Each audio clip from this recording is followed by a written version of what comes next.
You're watching Masters in Trading Live with Jonathan Rose.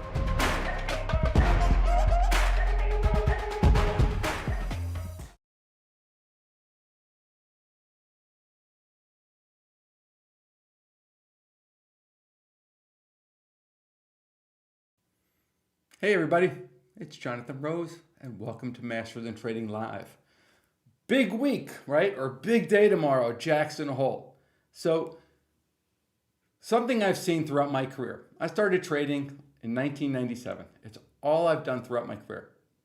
The number one thing that I've seen with traders is when you have a trade idea. Why? What's the reason that you're in your trade idea? Whenever you're in a trade, in my opinion, you should be able to write down those reasons for being in those trades. If you write down those reasons for being in those trades, when those reasons no longer hold true, that's when you probably don't want to be in your trade anymore. If those reasons hold true and maybe the market's down and your trade's going against you, that's opportunity. That's when you have to be confident. That's when you get in the reasons you're in the trade.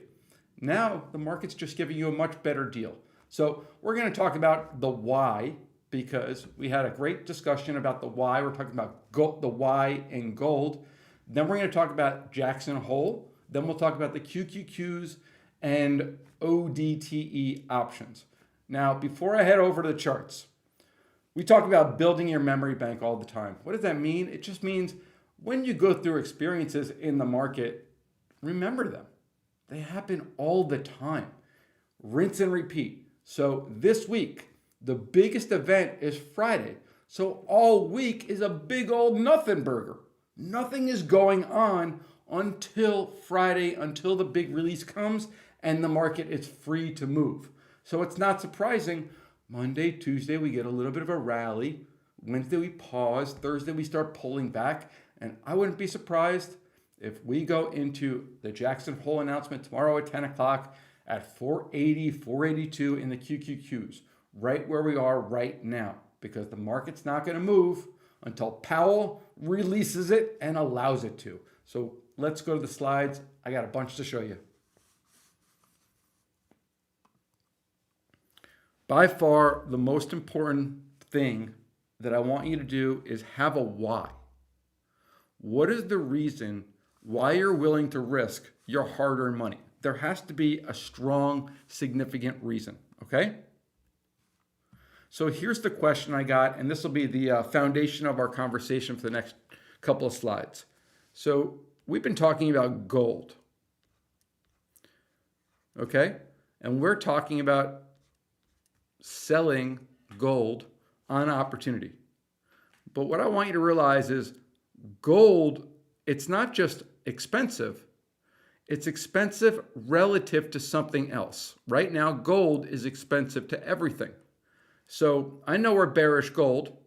I just got an email from somebody else saying bullish gold. Gold's going to go higher. But JR is bearish gold. So what does that mean? Marty makes a really good point. I don't think JR is bearish on the price of gold. I believe he expects the relative price of gold to other assets will diminish. So this is correct.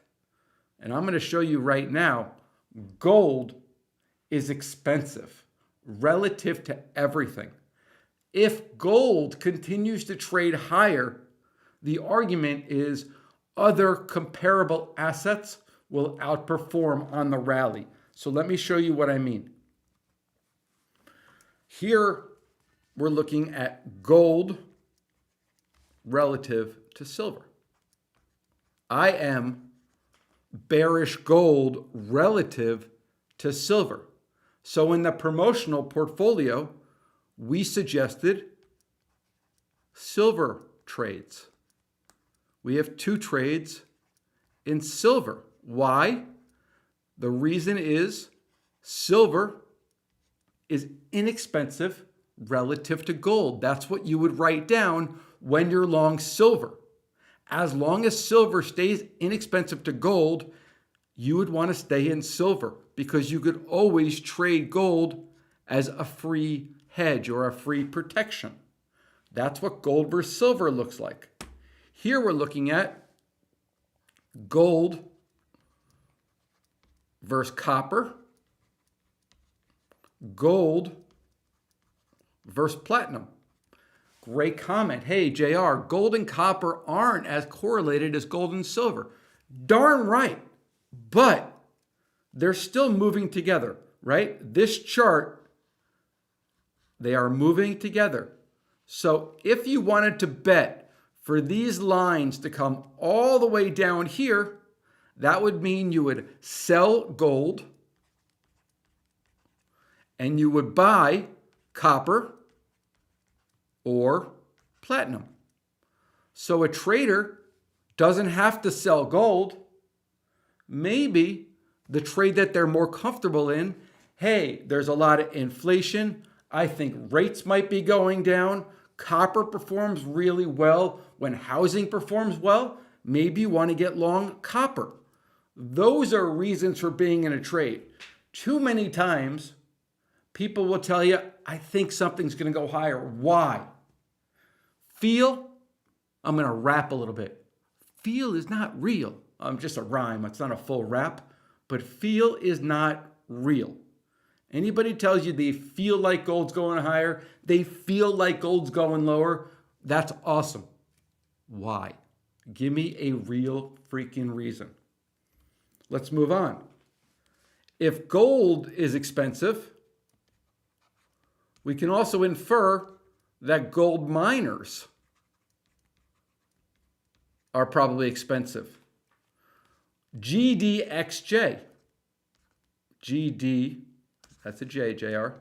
GDXJ. GDX. These are junior miners, and these are big boy gold miners. GDX. These are just 3 and 4 standard deviation bands. Getting very, very expensive.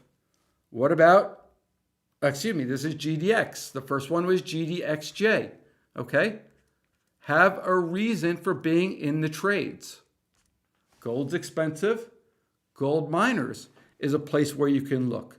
If silver's inexpensive, silver miners is a place that you can look.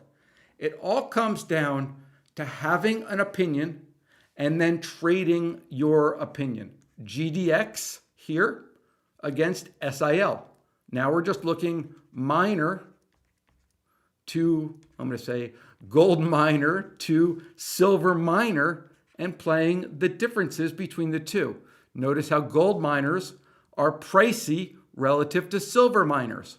You'll also notice, if you did the analysis, PAS is inexpensive relative to SIL. That's the reason why we shared that trade. So overall, the number one takeaway, have a reason. Whenever you're in a trade, write down the reasons for being in the trade. If you ever think about, hey, should you get out? Is it time to get out? Do I still like the trade? Go back and check the reasons. As long as the reasons for the trade still hold true, you stay in that trade, potentially add. If those reasons do not hold true, you look to protect, hedge, potentially cover. Okay? Hope that makes sense. Hopefully you can also see by how I'm talking about this, I am uber passionate about this topic. I love asking why. When anybody shares a trade idea in our Discord, the first thing I'm going to say, why? Sell it to me. Give me some real reasons that I can chew on. Don't tell me feel, because as we know, feel ain't real. Let's go to Jackson Hole. Powell is talking. He's going to be releasing some reports tomorrow morning. The market will move after those reports come out. This week is a whole bunch of nothing. QQQ, I took this earlier at 483. If we're going to look at the short-term options, these options have 1 day. They expire on Friday.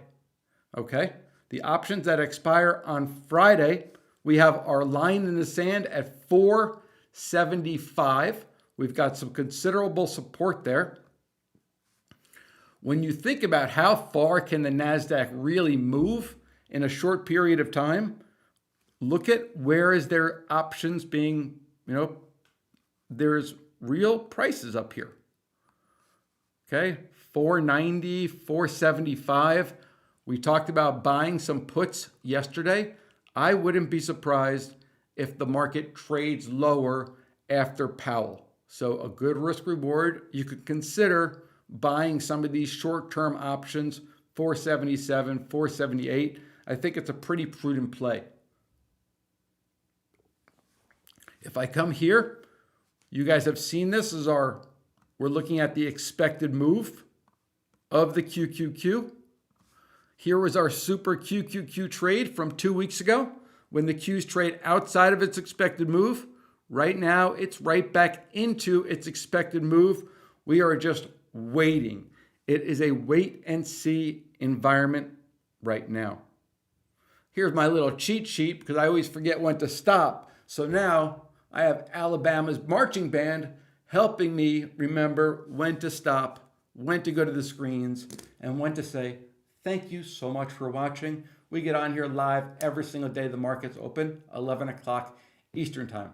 Right now, we're going to go over our all access. We're getting to the end of earnings season, and we have one more earnings season name that's starting to move today. So we're going to talk about how we're going to manage that position. Thanks for watching, guys.